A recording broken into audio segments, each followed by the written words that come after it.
Dapat nga ay gawin ni Maine Mendoza at Alden Richards ang pag-amin na gagawin nila. Yan na lamang ang inaantay ng mga Aldab Nation, lalong-lalo na ang mga suporta sa kanila sa simula pa lamang. Gustong-gusto na rin nilang makita kung ano talaga ang pinagdadaanan ni Alden Richards at Maine Mendoza ngayon. Bakit hindi sila malimit na makitang magkasama?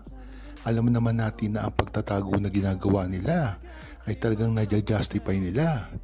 Ngunit gusto rin makakita ng buong Aldab Nation ang mga ispluk.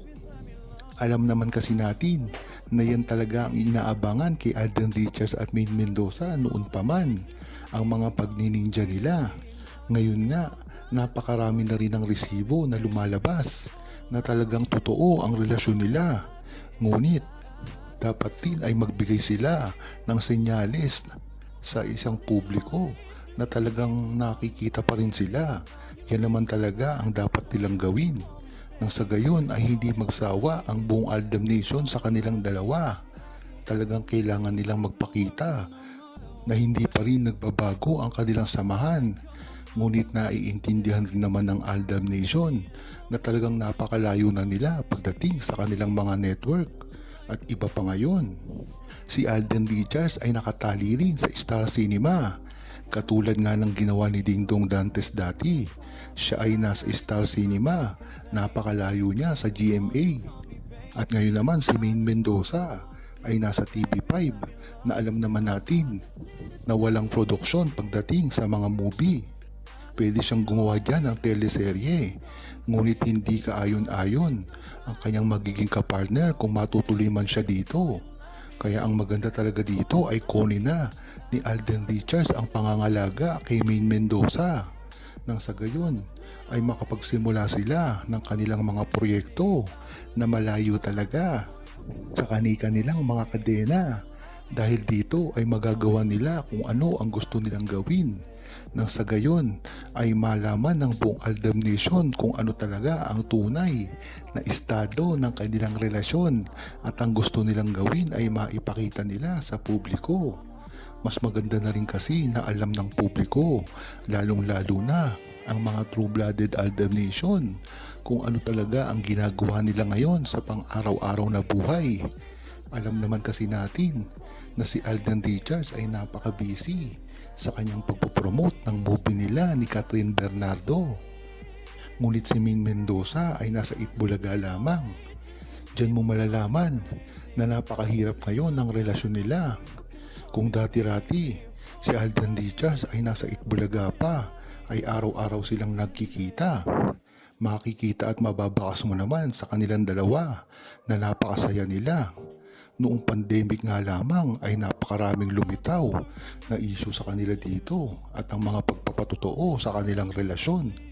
Dapat nga ay masanay na si Maine Mendoza at Alden Richards sa mga ganitong setup dahil alam naman natin na kahit hindi sila nagkikita ay talagang totoo pa rin ang kanilang relasyon at dito makikita mo lang ang tatag nila.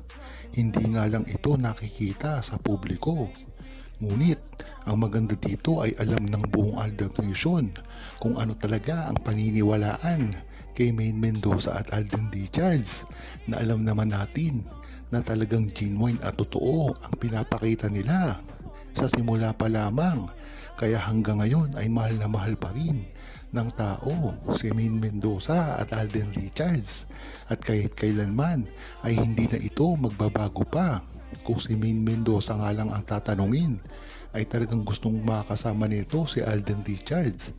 Ngunit nakatali na rin kasi si Maine Mendoza sa TVJ at kahit kailan ay hindi niya ito pwedeng iiwan. Kaya talagang dito mo pa lamang makikita ang komplikadong relasyon ni Maine Mendoza at Alden Richards. Ang nakasunod naman dito ay ang kanilang movie ni Maine Mendoza.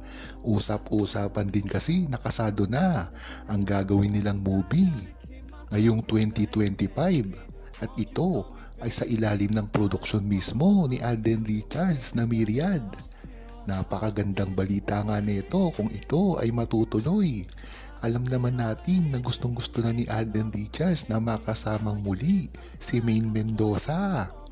At syempre, lahat ng buong tao sa Pilipinas ay gusto kung ano na ngayon ang lagay ng relasyon ni Maine Mendoza at Alden Richards, at matagal na nila itong iniintay kung ano nga ba ang magiging chemistry nila ngayon dahil sa mga napakaraming kontrobersya ang bumabalot sa kanila.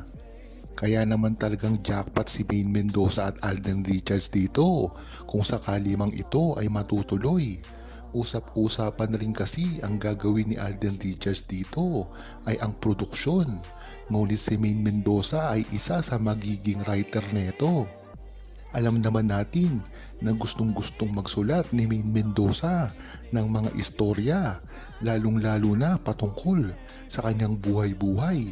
Kaya napakagandang oportunidad neto para makita natin kung ano talaga ang nasa loob ng damdamin ni Maine Mendoza. At ito ay magta-translate sa gagawin niyang script.